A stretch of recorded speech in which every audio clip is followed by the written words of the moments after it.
미국에서 수많은 환자를 치료한 뉴욕대 심리학자 가이민치 박사는 자신의 내담자 테리를 소개합니다. 테리는 20대 후반의 남성입니다. 키도 크고 잘생기고 안정적인 직장까지 모든 것을 다 갖춘 청년으로 보였죠. 하지만 테리의 사생활은 비참했습니다. 테리의 친구들은 툭하면 테리에게 밥값을 계산하게 했고, 약속을 매번 어겨 테리를 길거리에서 몇 시간씩 기다리게 만들었고, 심지어 어떤 친구는 테리에게 수백만 원을 빌려간 뒤 갚지 않기도 했습니다.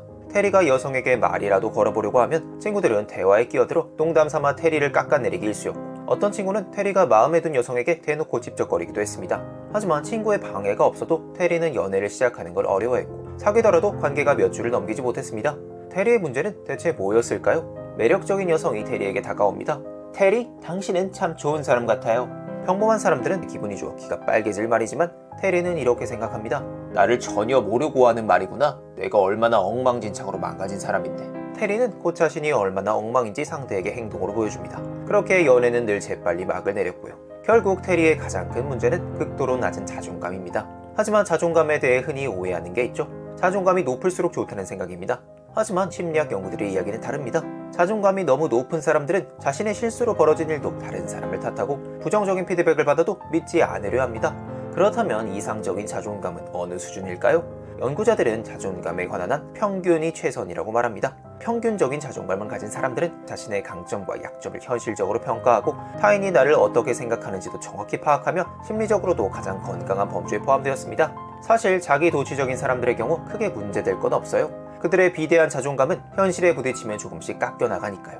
그렇다면 낮은 자존감은 어떨까요? 한 연구에서는 참가자들에게 슬픈 음악을 들려줍니다. 참가자들은 음악 때문에 울적한 기분을 느끼게 됐고요. 연구진은 묻습니다. 원하신다면 기분 전환을 위해 코미디 영화를 보실 수 있습니다. 어떻게 하시겠습니까? 자존감이 높은 사람들은 웃긴 영화로 울적함을 날릴 기회를 즉각 받아들였습니다. 하지만 자존감이 낮은 사람들은 영화를 보면 기분이 나아질 거란 사실에는 동의했지만 영화를 보지 않는 쪽을 선택했죠. 자존감이 낮은 상태가 만성화되면 자신이 무가치하다는 느낌이 정체성의 한 부분이 됩니다. 그리고 그 느낌이 편안하고 익숙해지죠. 본인에 대한 긍정적인 말보다는 부정적인 말에 더욱 편안함을 느낍니다. 나의 정체성과 세계관을 재확인해주니까요. 한 연구에서는 성적이 나쁜 대학생들에게 칭찬과 격려를 계속하며 자존감을 높여주려 했습니다. 성적이 올랐을까요? 오히려 성적이 더 떨어졌습니다. 이번엔 자존감이 낮은 대학생들을 자기를 좋게 봐주는 룸메이트와 한방을 쓰게 해요. 기숙사에는 웃음이 넘쳐흘렀을까요? 학생들은 연구진에게 룸메이트를 제발 바꿔달라고 간청합니다. 자존감이 낮은 사람들에게 그들의 연인이 말합니다. 당신은 참 마음씨가 따뜻한 사람이야. 연구 결과 연인의 칭찬을 들을수록 그들은 더 불안감을 느끼고 관계를 더 부정적으로 보기 시작했습니다. 대체 뭐가 문제일까요? 칭찬을 받으면 기대에 부응해야 한다는 압박을 느낍니다. 내가 기대에 부응하기 위한 노력을 계속 할 수 있을지, 결국 상대를 실망시키지 않을지, 상대의 사랑이 조건적 사랑이 아닐지 걱정하게 되죠. 불행히도 이런 방어적 행동은 종종 성공을 거둡니다. 실제로 상대의 기대치를 낮추고 자신의 이미지를 나쁘게 만들고 두 사람의 관계는 쉽게 무너지죠. 그렇다면 테리의 자존감은 왜 이렇게 낮을까요? 타고나길 그런 걸까요? 아니면 불행한 양육과 환경 때문일까요? 유전이 자존감에 미치는 영향을 보기 전에 우선 테리의 어린 시절부터 보시죠. 테리가 유치원에서 친구랑 다퉜습니다. 테리는 울면서 집에 돌아와요. 엄마가 말해요. 그깟 일로 왜 울어? 울면 더 꼴사나워. 당장 그치지 못해? 테리는 배우게 돼요.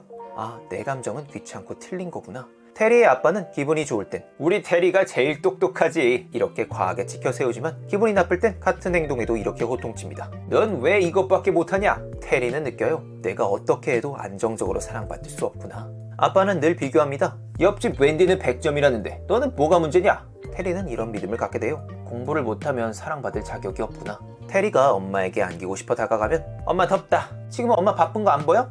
스킨십, 눈맞춤, 다정한 말은 드물고 지식, 통제, 잔소리 위주로 대화가 이루어집니다. 수많은 연구들은 테리와 같은 아이들이 낮은 자존감을 가지기 쉽다고 말합니다. 하지만 테리의 동생 마이클은 좀 이상해요. 분명 부모로부터 같은 양육을 받았는데도 자존감이 높은 편이죠. 어딜 가나 대우받고 어딜 가나 당당합니다. 자존감에 대한 쌍둥이 연구를 보면 자존감 차이의 30%는 타고난 기질 때문입니다. 즉 원래부터 낙관적인 성격을 가진 아이는 자존감이 좀 더 안정적으로 형성될 가능성이 크고, 예민한 기질의 아이는 자존감이 쉽게 흔들릴 수 있다는 뜻이죠. 하지만 중요한 건 나머지 70%입니다. 심리학에서는 형제 자매가 함께 겪는 것, 같은 부모, 같은 집, 같은 경제적 수준, 같은 동네 환경 등을 공유 환경이라고 부릅니다. 반대로 형제자매가 달리 겪는 것들, 각자 다른 친구 관계, 다른 교사, 다른 연애 경험, 직장에서의 대우 차이 등은 비공유 환경이라고 부르죠. 연구 결과 자존감에 있어서는 공유 환경의 영향이 의외로 작고 비공유 환경이 훨씬 크게 작용합니다. 부모가 어떻게 키웠느냐도 물론 중요하지만 어떤 또래, 선생님, 연애, 직장 경험을 했느냐가 훨씬 더 자존감에 강력한 영향을 준다는 거죠. 자존감에는 사회적 지위 수준이 중요한데요. 소득이나 학력 같은 객관적인 사회 경제적 상태보다는 또래 사이에서의 평판, 또래 사이에서 존중받는 정도가 자존감에 더 직접적입니다. 낮은 자존감은 더 낮은 자존감을 불러오는데요. 테리의 친구가 약속을 어깁니다. 하지만 테리는 강하게 싫다고 말하지 못하고 그냥 참죠. 그러면 친구도 이렇게 학습합니다. 테리가 뭐라고 안 하네? 괜찮네? 그렇게 테리는 괴롭힘, 따돌림, 배제 같은 부정적 대우를 더 자주 경험하게 됩니다. 그럴수록 자존감은 더욱 하락하고 역시 나는 가치 없는 존재야 라는 자기 개념이 강화되죠. 상사가 탐탁지 않다는 표정으로 나를 쳐다보거나 사무실 동료들과 축구 경기 내기를 했는데 졌다거나 친구가 아파서 약속을 취소했다거나 이런 사소한 일들조차 내 기분에 큰 영향을 미칩니다. 자존감이 낮을수록 그 모든 것이 자기 때문이라고 개인적으로 받아들이기 때문이죠. 그렇다면 테리의 자존감을 살릴 수 있을까요? 마음은 참 복잡한 존재이니 쉽게 몸으로 비유해봅시다. 테리는 요즘 스트레스 때문인지 급성 장염에 시달리고 있습니다. 새로 사귄 여자친구는 걱정된다며 보약도 다려주고 슈퍼푸드로 요리도 만들어줘요. 테리는 금방 완치됐을까요? 사실 장염을 앓는 테리의 몸은 이런 좋은 영양분들을 받아들이지 못합니다. 오히려 부하를 느끼고 증상이 악화되죠. 결국 테리가 낫기 위해서 필요한 건 외부 영양소가 아닌 내부적 회복입니다. 자존감도 마찬가지입니다. 자존감이 낮은 사람들에게 있어 칭찬과 격려는 잘 소화시킬 수도 없는 마음의 부담만 안기는 행위가 됩니다. 결국 테리의 정신 건강을 위해 가장 필요한 건 외부 영양분들을 잘 소화시킬 수 있게 해주는 튼튼한 내부 기능이죠. 심리학자들은 내부 기능을 강화하는 3가지 과학적 방법을 소개해요. 첫 번째는 자기자비 훈련입니다. 자존감이 낮은 사람에게 스스로에 대한 자비심을 가지라고 하면 처음에는 무척 경계하는 반응을 보여요. 스스로를 채찍질하지 않고 위로하고 연민하는 마음을 갖게 되면 나태해져서 더욱 좋은 사람에서 멀어질 거라 걱정하죠. 하지만 연구 결과들은 오히려 반대를 말합니다. 자기 연민을 가질수록 정서적 면역계가 더 강화되죠. 훈련 방법은 이렇습니다. 3일 동안 매일 한 사건씩 과거에 경험한 실패나 수치스러운 일에 대해 에세이를 작성하는 거예요. 첫째, 그 사건이 실제로 어떻게 일어났는지 당신은 어떻게 느꼈는지 자세히 써보세요. 둘째, 그 사건이 당신이 아니라 당신이 아끼는 친구나 가족에게 일어났다고 상상하고 그 사람을 위해 어떻게 반응하고 어떻게 느낄지 적어보세요. 셋째, 그 친구나 가족에게 친절과 이해, 염려를 표현하는 위로 편지를 써보세요. 마지막으로 이제 다시 당신의 경험을 쓰되 친구와 가족에게 썼던 것처럼 섣부른 판단이나 비판 없이 아끼고 사랑하는 마음으로 다시 써보는 겁니다. 두 번째는 장점 훈련입니다. 첫째, 당신의 장점과 강점들을 차례로 적어보세요. 적어도 10가지 이상 항목을 써보고 더 많으면 더 좋습니다.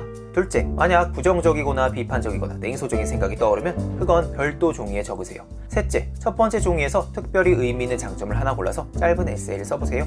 넷째, 에세이를 다 썼다면 부정적 생각들을 적은 종이를 구기고 뭉쳐서 쓰레기통으로 던져버리세요. 다음 날엔 또 다른 장점을 선택해서 에세이를 써보세요. 세 번째는 칭찬 훈련입니다. 첫째, 주변 사람들이 당신에게 감사하거나 칭찬해줬던 때를 회상해보세요.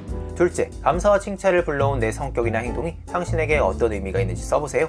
셋째, 그 성격과 행동이 당신의 인간관계에 어떤 긍정적 영향을 미치는지 생각해보세요.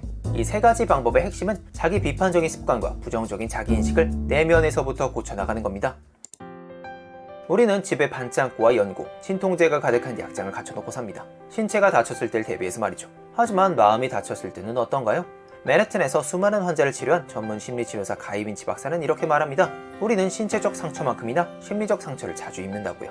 감기에 걸리면 감기약을 먹듯 마음이 아플 때도 정서적 응급처치, 마음의 약장이 필요하다고요. 오늘 소개드린 내용들은 가이빈치 박사의 수많은 임상 경험과 최신 심리학 연구들을 바탕으로 쓰인 내 마음의 구급력을 참고했습니다.